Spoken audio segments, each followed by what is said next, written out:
ஆகாஷ்வாணி மாநில செய்திப்பிரிவு வழங்கும் செய்திச் சுடர். வணக்கம் நேயர்களே. இன்றைய செய்திச் சுடர் நிகழ்ச்சியில் சட்டத்துறை சீர்திருத்த நடவடிக்கையாக நடைமுறைப்படுத்தப்பட்ட புதிய குற்றவியல் சட்டங்கள் குறித்து பல்வேறு தகவல்களை நம்முடன் பகிர்ந்து கொண்ட வழக்கறிஞர் திரு வசந்த்குமார் உடனான நேர்காணலின் 2ஆம் பாகத்தை கேட்கலாம். புதிய குற்றவியல் சட்டங்களின் நிறைய அம்சங்கள் குறித்து நாம பேசிட்டு இருக்கோம் சார். ஒரு பெண்ணோ யாரோ பாதிக்கப்பட்ட ஒருத்தர் பாத்தீங்கன்னா புகார் கொடுக்கறாங்க அப்படின் போது அந்த ஆவணங்களை ஆன்லைன்ல பதிவேற்றம் செய்யக்கூடிய வசதி இருக்கா சார்? இப்பொழுதைக்கு நீங்க ஆவணங்களை எவிடன்சஸ் நேரடியா ஆன்லைன்ல பதிவேற்றம் செய்யக்கூடிய வசதி இப்போதைக்கு இல்லை. ஆனா விசாரணை அடிப்படையில தான் இந்த ஆவணங்கள் எல்லாமே சேகரிக்கப்படும். இது எல்லாமே ஆன் ரெக்கார்ட் தான் எடுப்பாங்க. தவிர்க்க முடியாத காரணங்களுக்காக உங்களால நேர்ல கொடுக்கவே முடியல, அதை நீங்க அனுப்பணும்னா அதுக்கு உண்டான வழிவகைகள் நீங்கள் ஒரு இமெயில் மூலயமா ஒரு ஸ்டேஷனுக்கு அனுப்புறதோ அதெல்லாம் நீங்கள் பண்ணலாம். பட் சாதாரண பட்சத்தில் நீங்கள் காவல் நிலையத்துக்கு உங்களால் நேரில் வர முடியல அப்படின்னா, உங்களுக்கு ஏதோ ஒரு அச்சுறுத்தல் இருக்குது அப்படின்னா, நீங்கள் காவல்துறை அதிகாரியோடைய உதவியே நாடலாம். அவங்களே உங்களுக்கு அந்த ஆவணங்களை உங்கள்கிட்ட இருந்து வாங்கிக்கிறதுக்கான நடவடிக்கைகள் அவங்களே மேற்கொள்வாங்க. நேரடியாக நீங்கள் ஆன்லைனில் அப்லோட் செய்கிற அளவுக்கான வசதிகள் இப்போதைக்கு இல்லாது. நிச்சயமா சார். இப்போ வழக்கு விசாரணையில் ஏற்பட்டிருக்கக்கூடிய மாற்றங்கள் என்ன சார்? இப்போ முன்னாடிலாம் நேரில் தான் ஆஜராகணும் அப்படின்ற மாதிரி நிலைமை இருந்துச்சு. இப்போ ஆன்லைன் வாயிலா ஆஜராக அந்த மாதிரி ஏதாவது மாற்றங்கள் இருக்கா சார்? நல்ல கேள்வி. என்னன்னா முன்ன உங்களுக்கு கோர்ட் சம்மன்லாம் கொடுப்பாங்க. இதெல்லாம் நேரடியாக ஒரு நபர் கொடுப்பார், இல்லை தபால் மூலியமாக கொடுப்பார். இப்போ நீங்கள் தொழில்நுட்பத்தை உள்ள கொண்டு வரணும் அப்படிங்கிறதுனால இப்போ வாட்ஸ்அப் சம்மன் ஏற்றுக்கிறாங்க, இமெயிலில் சம்மன் ஏற்றுக்கிறாங்க. ஸோ இந்த மாதிரி உங்களுக்கு அதனுடைய கால விரயமும் உங்களுக்கு தவிர்க்கப்படுது. இன்னொன்று, இந்த மாதிரி நேரடியாக சாட்சியம் கொடுக்க உங்களால் வர முடியல, முதியவராக இருக்காங்க, இல்லை பெண்கள் சில காரணங்களுக்காக வர முடியல, குழந்தைகள் அந்த மாதிரிலாம் இருந்தால் ஆன்லைன் மூலியமாக அவங்க எவிடன்சஸ் எடுக்கிறாங்க. ஆன்லைன்லேயே நீங்கள் உங்களுடைய தரப்பை நீங்கள் தெரிவிக்கலாம். அதுக்கான வசதிகளும் இதில் ஏற்படுத்தப்பட்டிருக்கு. நிச்சயமா சார். இப்போ பெண்கள் மற்றும் குழந்தைகளுக்கான அவங்களுக்கு எதிரான குற்றங்கள்ல பாத்தீங்கன்னா அவங்க பாதிக்கப்பட்டிருக்காங்க அப்படின்னும் போது அவங்களுக்கு இந்த வழக்கு விசாரணை நடைமுறைகள்ல என்ன மாதிரியான பயனளிக்கக்கூடிய மாற்றங்கள் செய்யப்பட்டிருக்கு சார்? நம்ம சொன்ன மாதிரி இந்த ஆன்லைன்ல நீங்க உங்களுடைய விசாரணையை அவங்க ஆன்லைன்ல மேற்கொள்ளலாம். இன்னொன்று பார்த்தீங்கன்னா, குழந்தைகள் மற்றும் பெண்கள் தொடர்பான குற்றங்கள் இன் கேமரா ப்ரொசீடிங் சொல்லுவாங்க. அது திறந்த வெளியா நீதிமன்றங்களை சில அசௌகரியமான கேள்விகளை சந்திக்க நேரிடும். அதெல்லாம் அவங்களால ஒரு ஓப்பன் ஸ்பேஸ்ல ஒரு 50-100 பேர் இருக்க ஒரு நீதிமன்ற வளாகத்தில் பண்ண முடியாது. அதுக்காகவே இன் கேமரா ப்ரொசீடிங்ஸ் இருக்கு. நீங்க நீதிபதியோட அறைக்குள்ள இருந்து அந்த விசாரணை மேற்கொள்ளலாம். அது எந்த விதமான பொதுமக்களோ இல்லை மீடியாவோ யாருமே அந்த விசாரணையை பார்க்க நேரிடாது. ஸோ நீங்கள் வெளிப்படையாக உங்களுக்கு இருக்கிறது தைரியமாக நீங்கள் உங்களுடைய தரப்பை முன்வைக்கலாம். இந்த மாதிரி வழிவகைகள் அதில் செய்யப்பட்டிருக்கு. தற்காலத்தில் இருக்கக்கூடிய ஒரு பெரிய அச்சுறுத்தல், அது பெண்களாக இருக்கட்டும், குழந்தைகளா இருக்கட்டும், வயதானவங்களா இருக்கட்டும், என்ன அப்படின்னா இந்த சைபர் அரெஸ்ட் ஒன்று சொல்றாங்கல்ல சார்.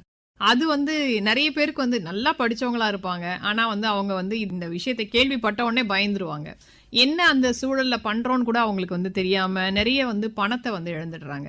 இந்த மாதிரி விஷயங்களுக்கு இந்த சட்டப்பிரிவுகள்ல ஏதாவது ஒரு நிவாரணம் கொடுக்கப்பட்டிருக்கா சார்? நிச்சயமா. இந்த சைபர் அரெஸ்ட்ங்கிறது முக்கியமா பெருமளவுல எல்லாருமே படித்தவர்கள், கிராமப்புறத்துல இருக்கும் எல்லாருமே சந்திக்கக்கூடிய ஒரு பிரச்சனையாவே இருக்கு. ஏன்னா எல்லார்கிட்டயும் மொபைல் இருக்கு. இன்னைக்கு எந்த அளவுக்கு நல்லதை கொடுக்குதோ அந்த அளவுக்கு நமக்கு கொஞ்சம் உஷாரா இருக்கணும்ன்ற ஒரு நிலையை ஏற்படுத்தி இருக்குன்னு நினைக்கிறேன். என்னன்னா இது 2 விஷயமா இதை பார்க்கலாம். ஒண்ணு மக்களுடைய அறியாமை, ஒண்ணு இன்னொன்னு பேராசை. 2 விஷயத்தினாலதான் இவங்க இந்த பிரச்சனைகளை மாற்றுறது. இது 2 விதமா உங்களை அச்சுறுத்தல் வரும். ஒண்ணு உங்களுக்கு ஒரு பெரிய தொகை வந்திருக்கு, இல்லை உங்களுக்கு ஒரு பெரிய ஒரு பார்சல் எங்கேயோ வந்திருக்கு, நீங்கள் அதை கலெக்ட் பண்ணிக்கணும் அப்படின்னு சொல்லி உங்களுக்கு ஒரு ஆசையை தூண்டுற மாதிரி ஒரு மெசேஜ் வரும்.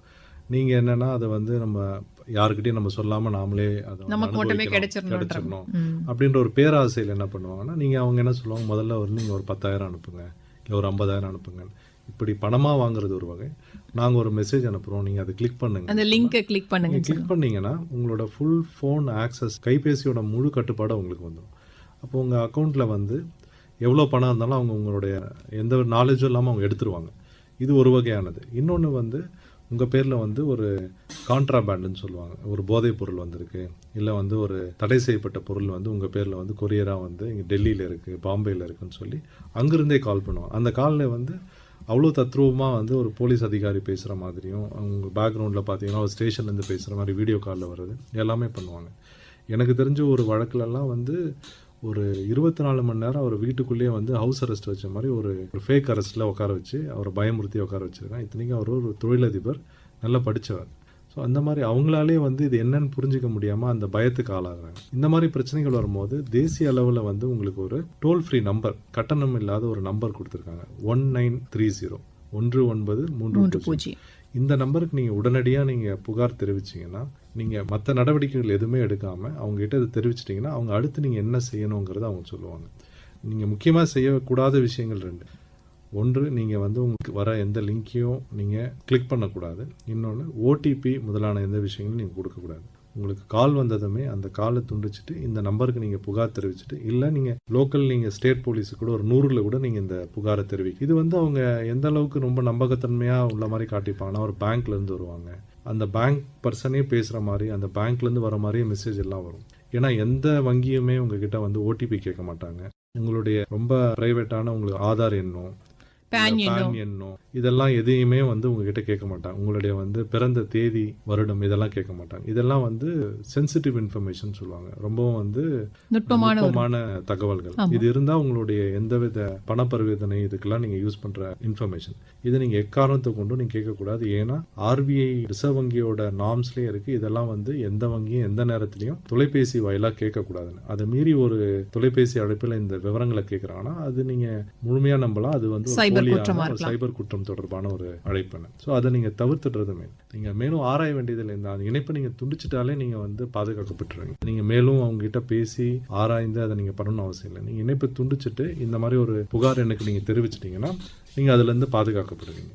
இப்போ இந்த சட்டம் வந்து நடைமுறைக்கு வந்து கிட்டத்தட்ட 1.5 ஆண்டுகளுக்கு மேலாயிடுச்சு. மக்களுக்கு எந்த அளவுக்கு புரிதல் ஏற்பட்டிருக்கு? இதனுடைய செயல்பாடு எப்படி சார் இருக்கு? நிச்சயமா இந்த சட்டம் வந்து கிட்டத்தட்ட ஒரு 1.5 ஆண்டுகள் ஆயிடுச்சு.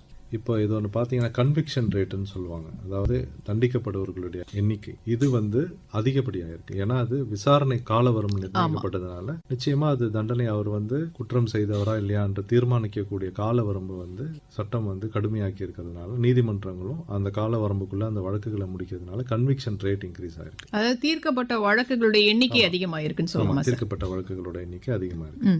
இன்னொன்று பார்த்தீங்கன்னா இது அவ்வளவு குழப்பமான ஒரு சீர்திருத்தமும் கிடையாது. இதை வந்து நீங்கள் எளிதில் புரிஞ்சுக்கலாம். ஏன்னா உங்களுக்கு வந்து இந்த மாதிரி வானொலி வாயிலாக உங்களுக்கு நிறைய விழிப்புணர்வு நிகழ்ச்சிகள் நடக்குது, தொலைக்காட்சியில் வருது. அது இல்லாமல் வந்து ஆன்லைனில் நிறைய உங்களுக்கு அவேர்னஸ் ப்ரோக்ராம்ஸ் இருக்குது. ஓரளவுக்கு உங்களால் வந்து கூகுள் போன்ற இணையதளங்களில் வந்து உங்களால் தேடி படிக்க முடியும்னா நீங்கள் எந்த கேள்விக்கும் உங்களுக்கு அதில் பதில் இருக்குது. அதன் வாயிலாக நீங்கள் வந்து ஒரு புகார் சம்பந்தமான விஷயங்களை நீங்கள் தெரிஞ்சுக்க முடியுது. சட்ட திருத்தத்துக்கு உண்டான ஆவணங்கள் எல்லாமே வந்து எல்லா இடத்துலையும் பரவலாக வந்து கிடைக்கப்பெற ஒரு நிலையில தான் இருக்கு. நீங்க எதுவும் வந்து நீங்க ரொம்ப சிரமப்பட்டு தேடி கற்றுக்க எல்லாமே எளிதாக நீங்க ஒரு சாமானியமா ஒரு ஸ்கூல்ல படிக்கிற ஒரு 10வது 12வது வகுப்பு படிக்கக்கூடிய மாணவர் கூட நீங்க ஒரு இன்ஃபர்மேஷன் எடுத்து அதுல எஜுகேட் ஆகிக்கலாம். அந்த மாதிரி தான் வந்திருக்கு. அந்த அளவுக்கு ஒன்றும் சிக்கல் இல்லை. மேலும் வந்து எளிமையாக்கப்பட்டிருக்கு. ஒரு விஷயம் பார்த்தீங்கன்னா ஆன்லைன் சிஸ்டம் இன்ட்ரடியூஸ் பண்ணது, இன்னொன்று பார்த்தீங்கன்னா இந்த விசாரணை மேற்கொள்ளும் போது ஆவணங்கள் ஏற்படுத்தி வைக்கிறது, தவறான ஒரு குற்றங்களுக்கோ இல்லை தவறான சாட்சியங்களை வந்து அதில் சேர்க்கறதுக்கோ உண்டான விஷயங்கள் தவிர்க்கப்பட்டிருக்கிறது. வாட்ஸ்அப்ல சம்மன், இப்ப சம்மன் கிடைக்கலங்கிறதுனாலேயே வருடக்கணக்காக வந்து விசாரணைக்கு எடுக்கப்படாத வழக்குகள் எவ்வளோ இருக்கு. வருஷக்கணக்கான மாதங்களுக்குள்ள வருடக்கணக்காக சம்மன் சர்வ் ஆகாத கேசஸே நிறைய வந்து பெண்டிங்ல இருக்கும். இப்போ அதை வந்து தவிர்த்துட்டாங்க. இமெயிலில் உங்களுக்கு சம்மன் கொடுத்துட்டா வாட்ஸ்அப்ல கொடுத்துட்டாலே நீங்க வந்து அந்த சம்மனை வந்து படிச்சுட்டதா தான் இருக்காரு. நீங்க ஆஜராகணும்னா நீதிமன்றம் உங்களுக்காக காத்திருக்காது. ஸோ இது மூலிமா உங்களுக்கு வழக்கு தாமதமாகிறது, தேவையில்லாத வாய்தாக்கள் வழங்கப்படுகிற அந்த விஷயங்கள் எல்லாம் தவிர்க்கப்பட்டிருக்கு. ஸோ இதெல்லாம் வந்து ஒரு நல்ல மாற்றம் தான். இதனால இதோட உச்சபட்ச பயனாளிகள் யாருன்னா மக்கள் தான். ஸோ இதை வந்து நம்ம கண்டிப்பாக வரவேற்று தான் ஆகணும். இந்த 1.5 வருடங்கள்லேயே உங்களுக்கு இவ்வளோ மாற்றங்கள் ஏற்பட்டிருக்குன்னா இன்னும் வருங்காலங்களில் பார்த்தீங்கன்னா இது மேன்மை அடையும். அப்போ நிச்சயமாக வந்து ஒரு நம்பகத்தன்மையான ஒரு விசாரணை, புகார் நடவடிக்கை, நீதிமன்ற வழக்கு நடவடிக்கைகள் எல்லாமே வந்து வெளிப்படையாக இருக்கு. இந்த காலதாமதம்ங்கிறதுக்கான காரணமே வெளிப்படைத்தன்மை இல்லாததான். இப்போ வெளிப்படைத்தன்மை, டிரான்ஸ்பரன்சி தான் எந்த ஒரு அட்மினிஸ்ட்ரேஷனுக்கும் முக்கியமானது. வெளிப்படைத்தன்மை இருந்தால் யாருமே தவறு செய்ய முடியாது. அக்கௌண்டபிலிட்டி, டிரான்ஸ்பரன்சி, வெளிப்படைத்தன்மையும் சம்பந்தப்பட்ட அதிகாரிகளோட அக்கௌண்டபிலிட்டி. அந்த ஒரு தவறு அவர் செஞ்சார்னா அதுக்கு அவர் வந்து பதில் கூறியாகணுன்ற கட்டாயம் இருக்கும் பட்சத்தில் உங்களுக்கு காலதாமதங்கள் எல்லா வகையிலுமே தவிர்க்கப்படும். அதுக்கு பெரும்பான்மையாக வழிவகை செய்யப்பட்டதான் இந்த சட்ட சீர்திருத்தங்கள். ஸோ இந்த 1.5 ஆண்டுகள் இது எல்லாமே நடைமுறைப்படுத்தப்பட்டிருக்கு. மேலும் வருங்காலங்களில் வந்து இன்னும் வந்து சீரமைக்கப்படும். அதனால வந்து மக்கள் பெரிதளவில் பயன்பெறுவாங்க. வக்கீல்கள், நீதிபதிகள், நீதிமன்றம் இவர்களுடைய நேரமும் தேவையானவற்றுக்கு வந்து செலவிடுற முறையில் வந்து இது வழிவகுக்கும். நிச்சயமா மாற்றம் இருக்கு. இந்த சட்டங்கள் வந்து பாத்தீங்கன்னா மக்கள் கிட்ட வந்து எந்த அளவுக்கு புரிதலை ஏற்படுத்தியிருக்கு சார்? குறிப்பிட்ட ஒரு சில வழக்குகளுக்காக தெரிஞ்சு வச்சிருக்காங்களா? நிச்சயமா. உதாரணத்துக்கு நீங்கள் பார்த்தீங்கன்னா இந்த ஹிட் அண்ட் ரன் கேசஸ்லாம் சொல்லுவாங்க. இந்த மாதிரி ஒரு விபத்து நடக்குது அப்படின்னா வந்து நீங்கள் உடனே வந்து என்ன பண்ணணும் அடுத்து அப்படிங்கிற ஒரு புரிதல்லாம் இல்லாமல் இருந்தது. ஸோ இதெல்லாம் வந்து இப்போ எளிமையாக்கியிருக்காங்க. அதுக்கு உண்டான செக்ஷன்ஸோ எல்லாமே வந்து உங்களுக்கு இந்த ஒரு ஷார்ட் நோட் மாதிரி உங்களுக்கு ஆன்லைன்லேயே கிடைக்குது. ஸோ நீங்கள் வந்து ஒரு டிராஃபிக் ரிலேட்டடோ இல்லை நான் சொன்ன மாதிரி சைபர் கிரைம் எல்லாத்துக்குமே டோல் ஃப்ரீ நம்பர்ஸ் இருக்குது. நீங்கள் உடனடியாக நீங்கள் தெரிவிச்சிங்க அப்படின்னா நீங்கள் அடுத்து எடுக்க வேண்டிய நடவடிக்கைகள் என்ன, அது சம்மந்தமான எல்லா விவரங்களும் உங்களுக்கு தொலைபேசி வாயிலாக அடிச்சிருவாங்க. நீங்கள் இன்னொன்று ஒரு சில செக்ஷன்ஸை நீங்கள் மனப்பாடமாக தெரிஞ்சு வச்சுக்கணுன்ற அவசியம் இல்லை. நீங்கள் பிரச்சனைக்கு நீங்கள் யாரை அணுகணும், எந்த நேரத்தில் அணுகணும், இந்த விஷயங்கள் தான் நீங்கள் முக்கியமாக தெரிஞ்சுக்க வேண்டியது. உதாரணத்துக்கு நீங்கள் இப்போ பார்த்தீங்கன்னா சாதாரண ஒரு கம்யூனிட்டி சர்வீஸ் நான் சொன்ன மாதிரி இது வந்து ஒரு செக்ஷன் 4 அப்படின்ற ஒரு தலைப்புக்கு கீழே தான் வந்து பிஎன்எஸ்ல உங்களுக்கு வருது. முன்னா ஒரு தண்டனைக்குரிய சட்டமாக இருந்தது, தண்டனைக்குரிய ஒரு குற்றமாக இருந்தது, இப்போ கம்யூனிட்டி சர்வீஸ்ன்னு கொண்டு வராங்க. இந்த மாதிரி சின்ன சின்ன பிரச்சனைகள் எல்லாமே வந்து செக்ஷன் 4க்குள்ளே கொண்டு வந்துட்டாங்க. இப்படி ஒரு தவறு நீங்கள் நடக்கும்போது உங்களுக்கு உச்சபட்ச தண்டனையாக ஏதாவது கொடுக்குறாங்கன்னா நீங்களே இதுக்கான விவரத்தை தேடி நீங்கள் வந்து இல்லை இதுக்கு வந்து ஒரு கம்யூனிட்டி சர்வீஸ் இருக்கலாம் அப்படின்னு நீங்களே சுய ஆய்வு செய்து இதை நீங்கள் வந்து கையாளலாம். ஒரு வக்கீலோட உதவி இல்லாமலே நீங்கள் கையாள முடியும். பெரிய குற்றங்கள் நீங்கள் அந்த மாதிரி அணுக முடியாது, சின்ன சின்ன குற்றங்களுக்கு. இதில் ஒரு விஷயம் என்னென்னா நீங்கள் எல்லாத்துக்குமே உங்களுக்கு ஒரு ரிசோர்ஸ் இருக்குது, ஒரு கட்டணம் இல்லாத தொலைபேசி எண் இருக்குது. நீங்கள் அது மூலியமாக யாருடைய நேரடி தொடர்பும் இல்லாமல் அது மூலியமாகவே உதவி எடுத்துக்கலாம். நீங்கள் அது ஒன்று செஞ்சாலே உங்களுக்கு பெரும்பான்மையான தவறான வழிகாட்டுதலோ இல்லை தவறான அணுகுமுறையோ நீங்கள் தவிர்த்துடலாம்.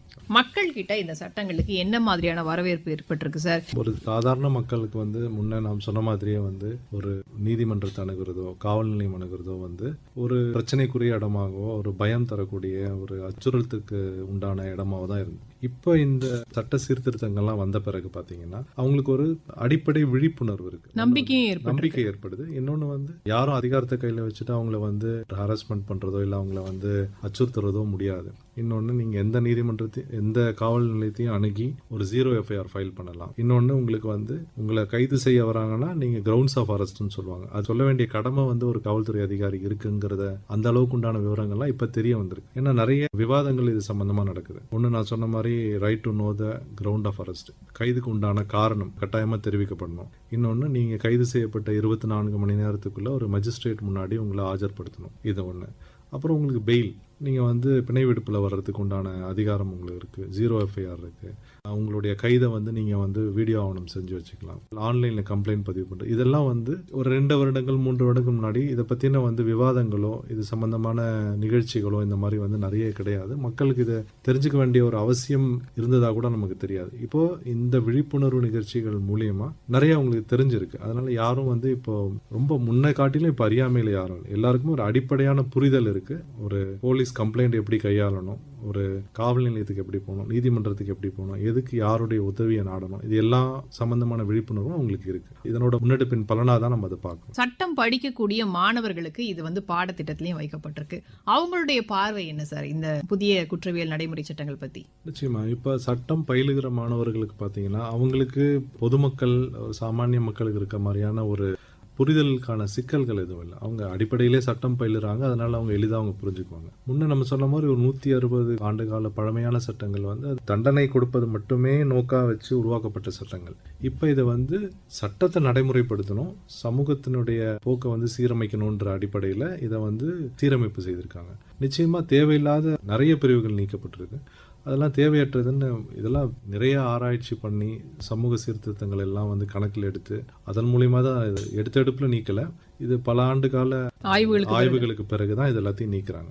ஈஸியாக அணுகக்கூடிய ஒரு முறையில் கொண்டு வந்ததுனால மாணவர்களுக்கும் அதை எளிதாக வந்து புரிந்து கொள்றதுக்கும் நடைமுறைப்படுத்துறதுக்கும், அதாவது சட்டம் பயிலுகிறவர்களுக்கு என்னன்னா நீங்கள் சட்டம் பயில்வது வேற, நடைமுறை வேற. சட்டம் பயின்ற எல்லாராலையும் அதை போய் நடைமுறைப்படுத்த முடியாது. ஸோ இப்போ இது எளிமையாக்கப்பட்டு ஒரு நல்ல புரிதல், எளிதான புரிதலுக்கு உண்டாக்கப்பட்டதுனால சட்டம் பயிலுகிற மாணவர்கள் வந்து இது எளிதாக வந்து நடைமுறைப்படுத்த முடியும். அவங்களிடத்துல வந்து உதவி கேட்டு வர ஒரு சாமானியர் யாராவது இருந்தாலும் அவருக்கு உதவி செய்யக்கூடிய ஒரு நிலைமையில இப்போ வந்து சட்டமானவர்களுக்கு போதுமான ஒரு விழிப்புணர்வு இருக்கும். நிச்சயமா சார். அதாவது புதிய குற்றவியல் சட்டங்கள் வந்து தண்டனை கொடுக்கறத நோக்கமா வச்சிடலாம மக்களை வந்து திருத்தணும் அப்படின்ற ஒரே ஒரு நோக்கத்தையும் சமுதாயத்தை வந்து சீரமைக்கணும் அப்படின்ற ஒரு நோக்கத்தையும் முன் வச்சுதான் வந்து கொண்டு வரப்பட்டிருக்கு அப்படின்றதையும் நீங்க சொன்னீங்க. நிறைய விஷயங்கள் சார் புதிய குற்றவியல் சட்டங்களை பத்தி சொன்னீங்க.